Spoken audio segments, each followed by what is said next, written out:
जो कांग्रेस यूपी से बिल्कुल ही लापता हो चुकी है, उसकी साख अमेठी रायबरेली में इस बार दांव पे लगी हुई है। पिछली बार आपको याद होगा सिर्फ एक सीट कांग्रेस जीती थी, वो रायबरेली की सीट थी। रायबरेली की सीट सोनिया गांधी जीती थी, इस बार वो इस मैदान में नहीं है।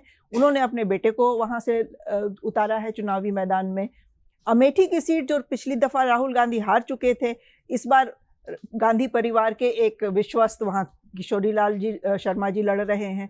दोनों जगहों पे कांग्रेस की साख बचाने की इस बार चुनौती है, और साख बचाने के लिए ही पूरा हमने जैसे एक भावनात्मक अपील भी देखी, जो कैंपेन धुआंधार उस तरफ प्रियंका कर रही हैं, और वो हर तरह के अग्रेसिव मोड में भी दिखाई देती हैं, इमोशनल कार्ड भी चल रही हैं।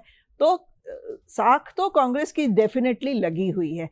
नाक की अगर बात है, नाक की बात तो बीजेपी के लिए बन गई है, क्योंकि अमित शाह जी ने एक दफा ने कई बार इस बात को कहा है कि हम 80 के 80 सीट जीतेंगे, और नाम लेकर कहा अमेठी रायबरेली की इस बार वो भी हम जीतेंगे, और वहां से लोग जो लड़ने वाले हैं वो इटली का टिकट कटा के इटली भाग जाएंगे। तो नाक की लड़ाई अब बीजेपी के सामने तो जरूर है, क्योंकि इस तरह से खुलेआम इस चुनौती को दे देना किसी को कि हम जीतेंगे और जो लोग वहां से लड़ रहे हैं गांधी परिवार के वो इटली भागेंगे, तो अब तो नाक की लड़ाई है बीजेपी के लिए। आश्चर्य यही लगता है, क्योंकि जो हम लोगों को जानकारी मिल रही है, अमेठी में किशोरी लाल जी अच्छी फाइट दे रहे हैं स्मृति ईरानी को, और पलड़ा भी किसी भी तरफ जा सकता है, हम उसके बारे में डेफिनेट नहीं कह सकते हैं। रायबरेली में राहुल गांधी की कैंपेनिंग अच्छी चल रही है।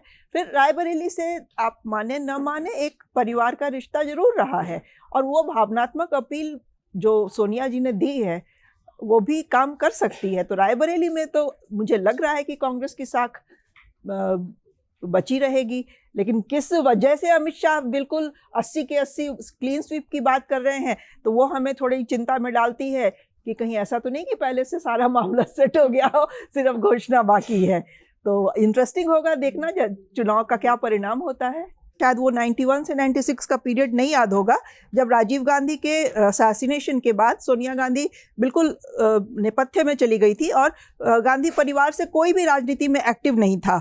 उस दौरान हम लोग लखनऊ में थे, विनोद जी भी साथ में थे हमारे, हम लोग मैं टाइम्स ऑफ इंडिया ग्रुप में थी उस वक्त। तो सोनिया गांधी की एक विजिट हुई थी अमेठी, जो लखनऊ उस वक्त एयरपोर्ट से बाई रोड जाते थे लोग, तो वो एयरपोर्ट पे आई थी। सोनिया गांधी कुछ नहीं थी, कोई राजनीतिक हस्ती उनकी उस वक्त नहीं थी, लेकिन जिस तरह से यूपी के कांग्रेसी एक दूसरे के मतलब सर पे लिटरली चढ़ते हुए, और लग रहा था कि वो जो एयरपोर्ट का लाउंज एरिया है उसमें कांच की वो पार्टीशन थी, उसको तोड़ते हुए एकदम एयरपोर्ट पे पहुंच जाएंगे। और उनमें सबसे आगे जो आज बहुत धुरंधर 2-4 नाम हैं, एक उसमें से नहीं रहे, जितेंद्र प्रसाद जी उस वक्त हुआ करते थे, प्रमोद तिवारी, बिल्कुल हम लोगों ने अपनी आंखों से देखा हुआ है, वो जो कांच की दीवार है बिल्कुल नाक चिपका के खड़े हैं कि बिल्कुल सोनिया गांधी किसी तरह उनके चेहरे की एक झलक पा लें।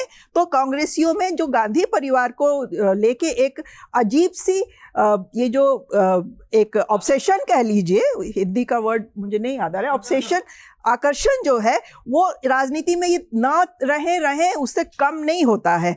मैंने राहुल गांधी प्रियंका की, जब ये बिल्कुल बच्चे थे, जब ये अपने फादर मदर के साथ जाते थे कैंपेनिंग में, तो लोग जिस तरह से इनके पीछे भागते थे वो हमने देखा हुआ है। तो ये सोचना थोड़ा मुश्किल है। और फिर जिस तरह से सोनिया गांधी को लाया गया, केसरी जी को गोदी में उठा के बाहर कर दिया गया और सोनिया गांधी को अध्यक्ष बना दिया गया, वो भी हमने देखा है। जबकि 91 से 96 में कांग्रेस की सरकार अच्छी चली थी। आज देश में जो बहुत सारी बुनियादी जो आर्थिक सुधार हुए हैं उसकी नींव उसी समय में पड़ी थी। नरसिम्हा राव की सरकार अच्छी चली थी, फिर भी उनको हटा दिया गया, केसरी जी अध्यक्ष थे उनको हटा दिया गया, और सोनिया गांधी को कांग्रेसी ही लेके आए।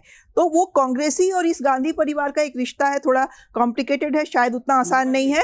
अगर आप ये वीडियो YouTube पर देख रहे हैं तो हमारे चैनल को सब्सक्राइब करें और बेल आइकन को दबाना ना भूलें। अगर आप Facebook पर ये वीडियो देख रहे हैं तो हमारे पेज को लाइक करें।